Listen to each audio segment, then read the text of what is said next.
अमरीकी सदर ने पोप लियो से मुतालिक नामुनासिब तबसरों की मुखालिफत पर इटली के वज़ीर-ए-आज़म जॉर्जिया मेलोनी को भी तनकीद का निशाना बना डाला।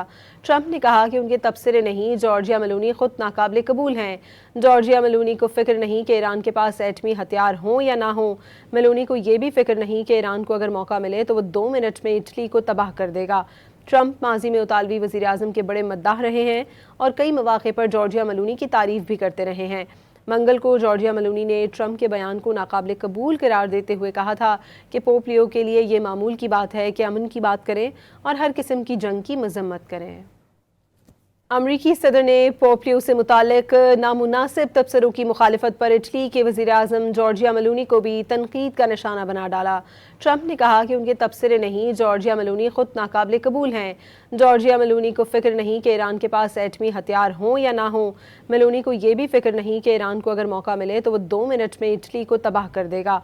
ट्रंप माजी में इतालवी वज़ीर-ए-आज़म के बड़े मद्दाह रहे हैं और कई मौक़े पर जॉर्जिया मेलोनी की तारीफ भी करते रहे हैं। मंगल को जॉर्जिया मेलोनी ने ट्रंप के बयान को नाकाबिले कबूल करार देते हुए कहा था कि पोप लियो के लिए ये मामूल की बात है कि अमन की बात करें और हर किस्म की जंग की मजम्मत करें।